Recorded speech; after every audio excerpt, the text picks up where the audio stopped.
Los Angeles police are investigating the shooting death of rapper Notorious B.I.G., also known as Biggie Smalls. He was gunned down early today. The rap star, whose real name is Christopher Wallace, had just left a Soul Train Awards party and was sitting in his car when a vehicle drove by and someone opened fire. You know, some of some of his associates, I still want to strangle them. Something gotta change. I don't give a f if Pac gotta die, Big gotta die, or Suge Knight go to jail. In the world of hip-hop, the names Biggie Smalls and Tupac Shakur are legendary. Their lives cut short in a hail of violence that shook the music industry to its core. For years, the circumstances surrounding their tragic deaths have remained enigmatic, shrouded in conspiracy theories and unanswered questions. But now, in a revelation that will send shockwaves through the industry, Biggie's mother, Valletta Wallace, steps forward to expose the chilling truth about the man at the center of it all, Diddy.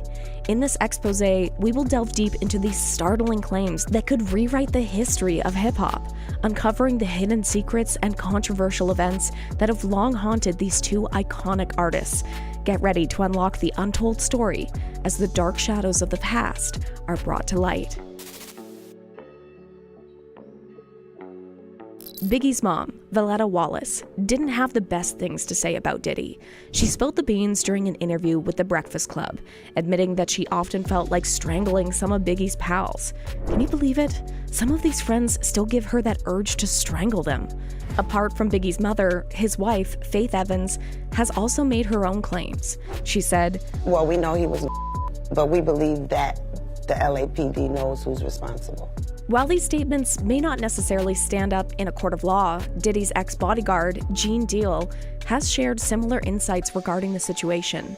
He mentioned that it was his fraternity brother who introduced him to Miss Wallace, recalling, and had told her, ask Gene Deal, ask Gene Deal. My fraternity brother said Miss Wallace. I know Gene Deal, that's my frat brother. I'll get in touch with him. Additionally, Gene Deal revealed that Miss Wallace had asked Puffy about them, but Puffy swiftly denied any knowledge of Gene. She explained that she had been searching for me because the police had advised her, ask Gene Deal, ask Gene Deal. When she inquired with Puffy about Gene Deal, he responded with, I don't know.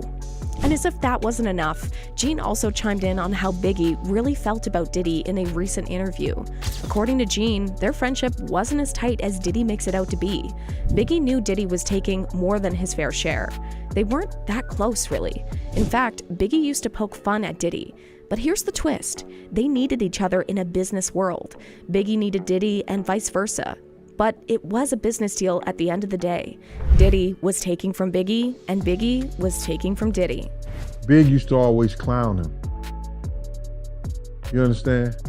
You know, but Big needed him just as much as he needed Big. And I think that it was basically just a business type situation. But they were cool. But Puff had robbed Big, and Big was robbing Puff. But wait, there's more. Gene spilled the beans that Biggie had plans to reclaim his publishing rights from Diddy. Diddy was swiping Biggie's earnings and controlling his publishing and marketing. Diddy saw how Biggie was cleverly shifting his publishing into other people's names to keep Diddy from taking more of his hard-earned money. But Biggie was playing the game because he wanted his publishing and marketing back, which he'd essentially handed over to Puff. Puff was robbing him and had robbed him out of his publishing and his marketing. Puff seen how Big learned how to put his publishing in other people's name to stop him from getting the money that he was owed. But Big had to play the game because Big wanted to get his publishing back and his marketing that he had sold out to Puff. Gene also let slip that the late rapper was making moves to ditch Bad Boy for a massive $60 million deal. He said he saw Biggie's Bad Boy contract when he was entrusted with guarding Diddy's briefcase during a flight. It detailed Biggie's earnings and regular increases of $250,000, but Diddy still held on to his publishing income. When Gene questioned Biggie about it, the rapper spilled the beans about his new deal and the huge stack of cash he was about to make. Yeah, Big had a contract, and what happened was when me and Puff rode on the plane coming back down there, Puff gave me his briefcase, and everything like that. Like, yo, here, like me carry this shit. Say, all right, motherfucker, I got 5 hours, 6 hours on this thing. Let me see what's in the briefcase. And then at the end of the contract, I was skimming through it. At the end of the contract said, oh, we're gonna discuss about you getting your publishing and your marketing back. And I think the contract was for so many years for like 62 million, it comes out to like $62 million. And he believes Biggie's mother too, because the way he explained the whole murder scene, it sounded like he wanted to pin it on him. Because it seemed like Big wasn't gonna go to the vibe party. But every day, man, you going to the vibe party, we gonna do that. We gotta go there, man. We gotta go to the vibe party. You know what I'm saying? You gotta go there. Gene understood that if there were ill intentions towards Biggie, the vibe party presented the ideal opportunity for an attack.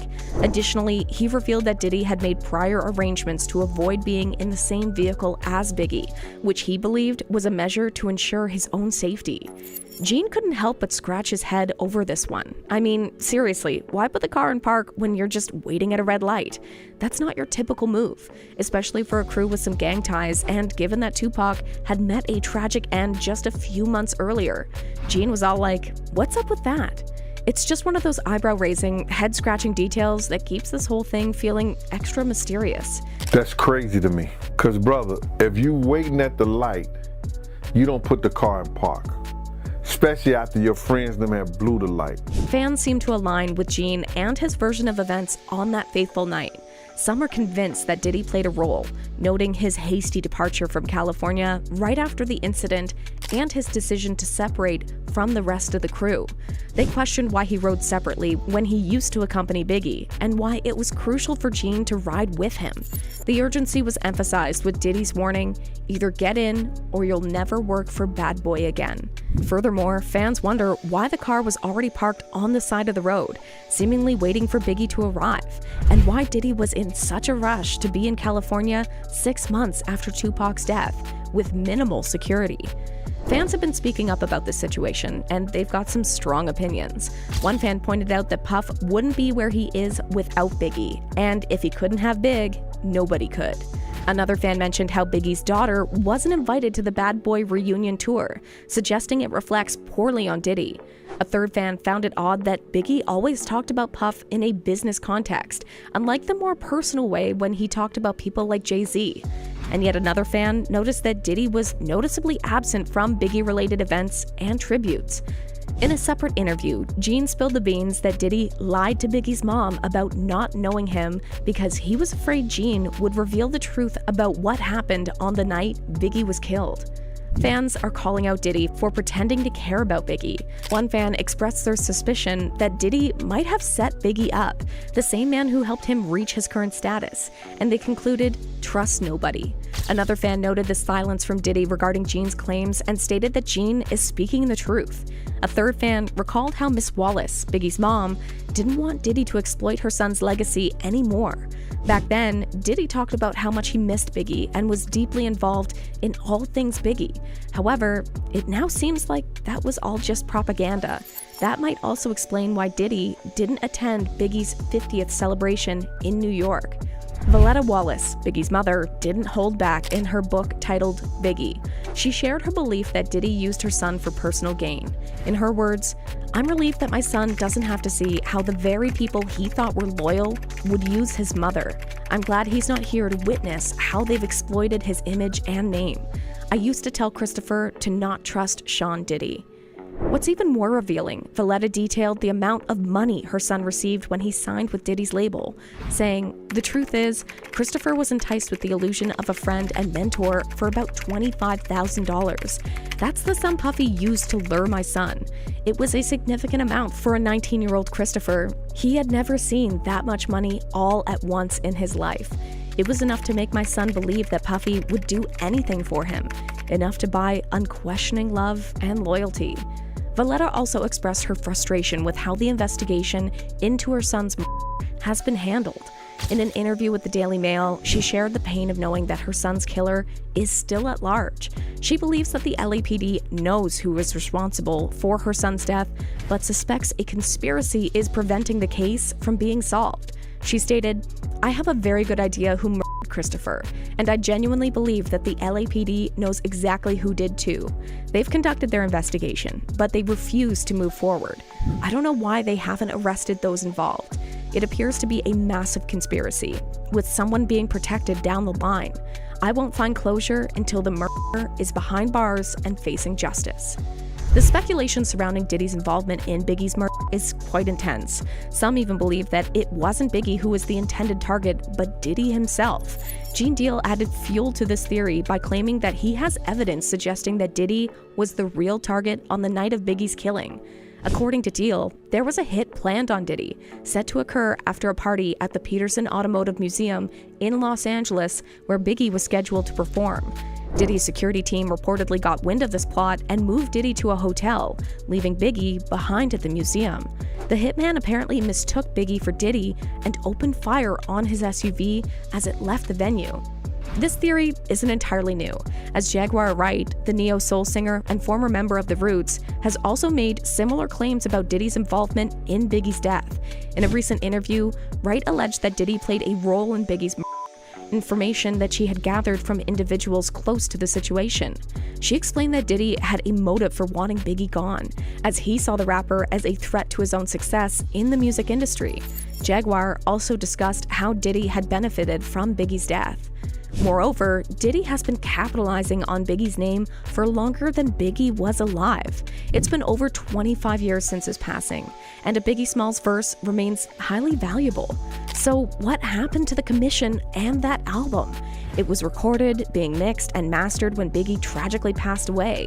It was supposed to release that summer after Biggie's album, which was set to drop just a week and a half before his untimely death.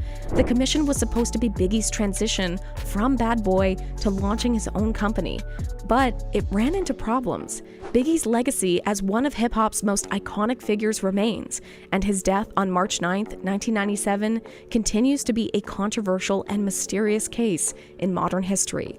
Now, Valletta Wallace, his mother, became a vocal advocate for justice, relentlessly working to uncover the truth behind her son's murder. She publicly implored anyone with information to step forward and assist the authorities in solving the case. In addition to her pursuit of justice, Valletta assumed the responsibility of managing her son's estate and preserving his enduring legacy. She established the Christopher Wallace Memorial Foundation, which focuses on providing educational opportunities for children in Brooklyn, the place where her son grew up. Despite the lack of closure in the case, Biggie's impact on the music industry and popular culture is undeniable. He blazed a trail for countless artists who followed in his footsteps, and his influence reverberates through the work of artists ranging from Jay-Z to Kendrick Lamar.